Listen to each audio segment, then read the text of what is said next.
What's the most you've ever lost in a card game? Hundreds of dollars? Thousands? Your house? How about your freedom? Yu-Gi-Oh! Is probably not like the other card games that you know and love. It's filled with terrifying goblins, practitioners of dark magic, and primordial beings sealed away to protect the world from their forbidden power. In tonight's story, a young man is about to put everything on the line for one very special card. His parents have been concerned about this game. Were they right all along? Or is this one card really worth risking it all? You'll have to decide for yourself after you hear the facts. You might just want to check your little Timmy's backpack the next time he gets home from school, before he ends up behind bars. Or maybe a game is just a game.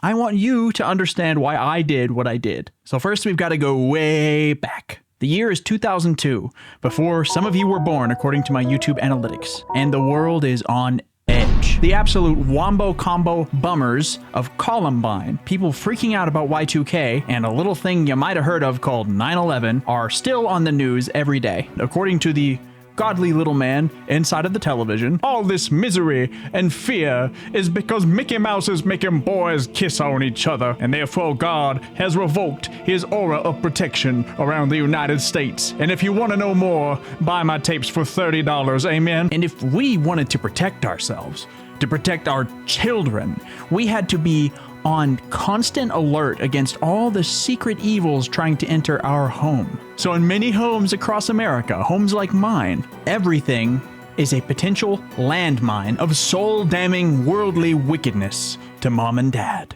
And I'm not talking about like, oh, kids, Cards Against Humanity is a little risque, let's play apples to apples. I mean apples to apples, as in the fruit of knowledge of good and evil, as an original sin. That's it. I'm taking you out of public school. You see, the 80s and 90s had already established this obnoxious framework of media watchdog groups like Focus on the Family or the American Family Association, denouncing the evils of anime boobies and anything with a magic system. And many people believed that culturally that was a relic of the last millennium. To the optimistic layman in the early aughts, technology, specifically the internet, was supposed to fix everything. Religious ignorance would be scoured away by this surge of information. The truth about everything would just be a click away. Except, those idiots didn't have two very crucial pieces of information. One, you can say anything you want on the internet. I can dunk a basketball and have a 5-foot vertical leap. Except, unlike what I just said, people will say things on the internet that aren't even true.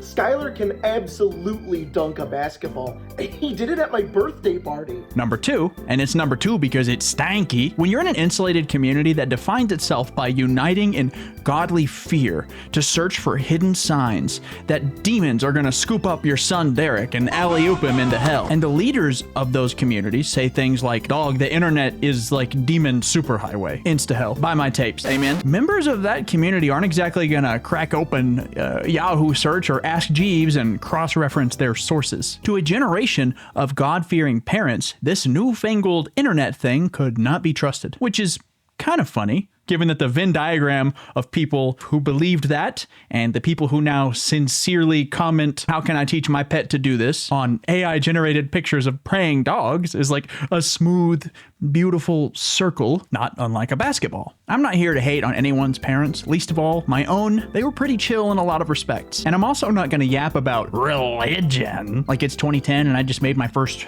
Reddit post. I got that repressed Baptist kid dog in me. I listened to Adventures in Odyssey. I read the Dr. Dobson book about how my body is changing and my stinky pits and morning boners are new challenges in my walk with Christ. I left chick tracks at the skate park in the hopes that skater boys would find them and say, see you later, boy, to Satan. Shouts out to Bad Bob. So fast forward to 2003. I watched my parents get pretty nervous about Magic the Gathering, D&D, although they had played a bit of it before, Card Captor Sakura, Castlevania, everything that passed through my ADHD autistic sphere of hyperfixation. They weren't stupid. They weren't trying to make me unhappy. They were exhausted from doom edging on the latest scheduled apocalypse for real this time. And like a lot of parents, I'm sure that they acted from a desire to protect me from things that they thought would surely destroy me. And based on what happened, maybe this time they were right. Nothing could prepare them for my next hyperfixation. Yugioh! You were scared of baseball cap boy and his electric rat? Well, buckle up, dummy. This boy wears eyeliner and fetish gear. He has a dark magician. There are god cards. And, let's just say we ain't talking about Jehovah. And if you lose the game, you lose your soul to the shadow realm. Ah! Imagine showing this to a group of people who spent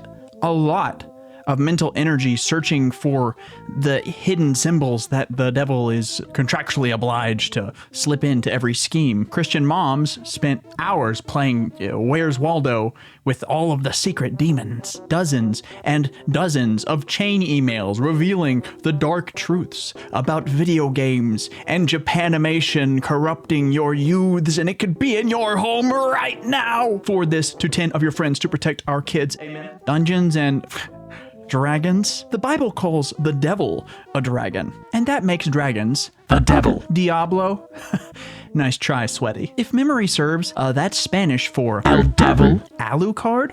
Do you think I was born yesterday? I know that Alucard spelled backwards is the devil. We actually did toss out our copy of Symphony of the Night because of the pentagram item, which is pretty short-sighted because I think if you're trying to defeat the devil, the shield rod Alucard shield combo would come in clutch. But anyway, something so overtly like Yu-Gi-Oh must feel like an easy Waldo to spot. That is, if they find out about it. We didn't even have a WB channel where I lived. I saw this guy next to the baseball cards at Kmart and filed that image away in my brain under very important. Right by don't move in quicksand or you'll sink and the mitochondria are the powerhouse of the cell. In fact, my first time actually watching the show was months later when I visited my aunt in Arkansas. And you know what they say, they only got two things in Arkansas: Walmart headquarters and Kids WB, baby! Teen Titans, Jackie Chan Adventures, Static Shock, Shaolin Showdown, and Yu-Gi-Oh! Day one, when I got to our house, my scheme was already in place. I bought my first, deck, which was 6 truly terrible cards from a laundromat vending machine, sandwiched between in-sync stickers and homies. I got a 4-starred Ladybug of Doom, a Disc Magician, a Mr. Volcano, and 3 Battle Footballers. Defense! Not the fearsome monsters I was hoping to summon. In fact, they were all kind of dorky, but they were still precious to me, and I smuggled the contraband back home at the end of summer. The vice grip that show had on everyone my age was insane, where Pokemon had found success by channeling this shared fantasy through the overlap between the card game, the video games, and the anime. Yu-Gi-Oh! Absolutely eliminated the middleman. That starter deck Yugi at Kmart, it didn't just represent what your favorite high schooler with a belt on his neck was doing in the show. Those were his cards. Short of telling Giant Soldier of Stone to destroy the moon or losing your grandpa's soul in a bullshit best of one, you could do what they did in the show. You could summon the mighty Blue Eyes White Dragon. Fun fact, very few have faced this awesome creature and lived to tell the tale. Your foolish friends could trigger your trap card, all according to your plan. You could play Pot of Greed. Cool card. I wonder what it does. By the time my parents realized Yu-Gi-Oh! Existed at all, I had spent months of allowance. $30 whole on an actual starter deck Yugi and a couple booster packs. Way better deal than the laundromat. Here's some collector's advice. Do not go there for Yu-Gi-Oh! Cards. Just like the little man in the TV warned them, I was up at all hours of the night summoning Beaver Warrior, poring over my cards like Gollum. And I was not the only one. Millions of prepubescent gamer ghouls across the nation had Yugi fever, even in my under 1,000 population West Texas town. I started playing with my friend Dustin after I saw the telltale flash of super rare starter deck Joey Scapegoat from across the playground. Other friends would soon join. There were literally dozens of us. But then, my parents took notice. These unfamiliar edgy cardboard rectangles were now a pillar of not just my hobbies and free time, but my social life with all of my friends. Parents were calling each other on ye old landlines, saying, "Why is my son screaming to your son about his fairy box? Should we be more worried about the Shadow Realm? What in God's name is Mechanical Chaser, and why is it $150? They sought wise counsel with pastors and church elders, whose responses varied from, I don't know, to, "The devil is here in our town, and his name is Hungry Burger." Amen. So we were all under a little bit of scrutiny, which is important to mention. In the past, I had been prayed over, which if you haven't experienced, it's kind of like someone singing happy birthday at you at a restaurant, except they're begging God to make you less cringe, and they might start speaking in tongues. So when everything you've ever resonated with is labeled "don't open demons inside," and everything you need really doesn't make sense to the people who are in charge of getting you what you need, because you don't know what autism is yet, so you certainly can't explain it to adults, you stop sharing anything. So we arrive at the one time advice from literally any adult would have helped so much. Of course, I didn't go to any adult because they could not be trusted with the things that made me happy, that made me feel like me. And a disclaimer here, the treatment I got was way watered down from what my own parents and their generation got for their rock and roll devil music and hippie hair. And I'm certain that both of them are ADHD as all hell, which hasn't been recognized or treated really until pretty recently in the grand scheme of things. So I have a lot of compassion for the uninformed versions of them that were just trying their best. You see, what finally brought the hammer down on Yugioh in the ADHDM household wasn't because my grandma saw Summoned Skull and had a heart attack, or because my younger sister put on Arthur instead of Digimon and I sent her to the Shadow Realm. It was because I did something very, very stupid. There was a new kid at my school from New York City. Wow! And he brought with him, from his worldly travels, Obelisk the Tormentor, most formidable and based of the Egyptian god cards. And not the flea market specials, dear viewer, no. Not your Black Cow's Magicians or your It is a Huge Scorpion with an Evil Soul. This was a bona fide video game promo card. Blue card back Obelisk. And I was so gaga for it that I decided I would trade a recent Christmas present in exchange. A comically large curved knife that my grandpa got me at a gun show. So we made the trade. At school. But the god card is mine now, and that's all that matters. Now, jump to the next day. I was out of school because my mom and I had to go into town, which means somewhere with the hospital. I was getting an MRI for a growth on my left femur. We didn't know if it was cancer, and there's a kind of cancer that runs in my family that sort of starts in that area. Spoilers, it was not cancer. Woohoo! But the tensions for the day were already high.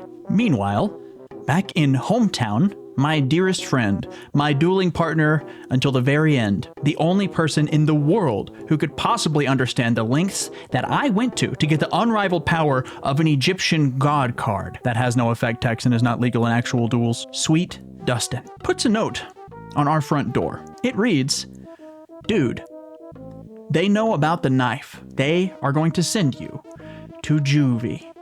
Dustin." I love that he signed it. My older sister finds the note when she gets home from school, rightfully thinks, "What the fuck?" Dials my mom's shiny new singular wireless cell phone number. Mom takes the call. Her poker face turns on. She locks in. She leaves to talk to my sister. Comes back and asks me, "Son, have you gotten yourself into any trouble that I should know about?" And I'm genuinely confused here, because I usually fly pretty under the radar. It's an autism thing, masking. So I'm like, "No, what are you talking about?" "The knife? The knife?" My brain is not putting it together. "Son, if you're in some kind of trouble, I'm on your side. I need to know the truth.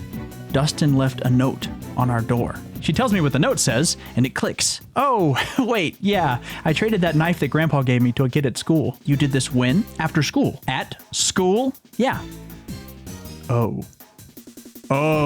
So my mom is racing home down the highway. I'm in the passenger seat, and my mind is a racing too. Did I just get framed for murder by handing an enigmatic New Yorker, a big-ass knife with my fingerprints all over it. Am I gonna have cancer and go to jail? I mean, hell, I'm in Texas. Are they gonna invent a new kind of death penalty just for me? On the way home, I call Dustin with very spotty phone signal, and he fills me in on what he knows, which is that New York kid got pulled out of class by the chief of police and hasn't been seen again. Then they started looking for me, calling me to the office, asking my friends about the knife.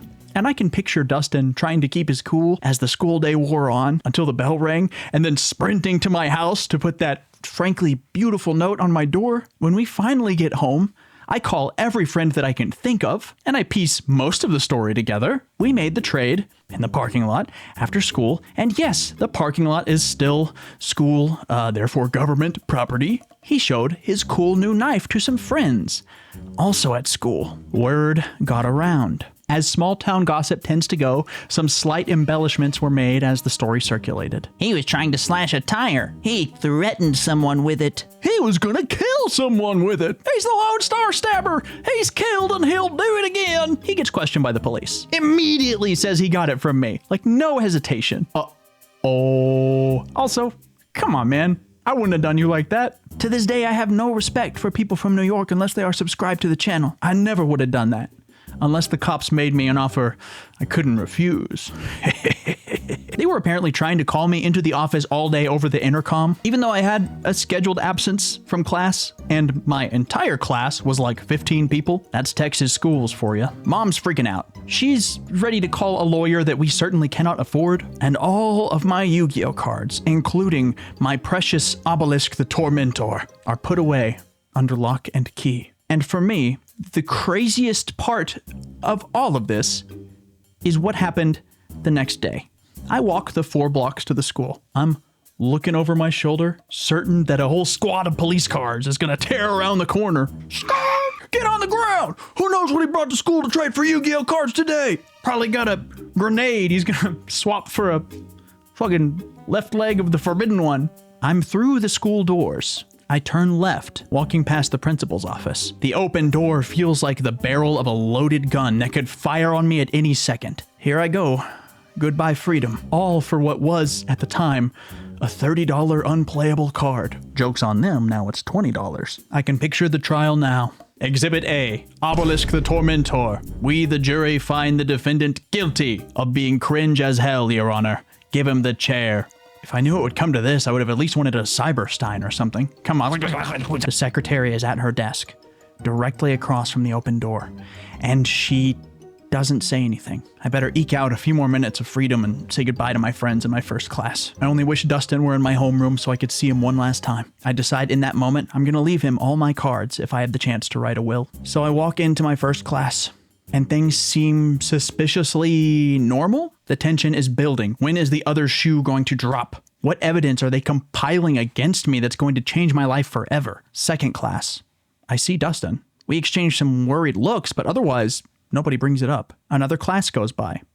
No intercom summoning me to the principal's office. No forlorn looks from teachers or peers. The rest of the week goes by, and I'm sure that each sunrise is my last one as a free kid. Eventually, I realize that this probably isn't going to come back up, and I'm sure as hell not going to ask anybody about it. He moved away shortly after, but I'd like to think that New York Kid is still out there somewhere, using my comically large knife to open Amazon packages, maybe even growing his weapon collection by trading more low-value Yu-Gi-Oh cards in front of government buildings. Slifer for a shotgun at the courthouse. Ra for a katana at the DMV. As for me, well, I did learn something. 1, don't bring weapons to school, even if it's for the sickest piece of cardboard you've ever seen in your life. 2, get you a friend who's got your back when the law is after you. Your network is your net worth.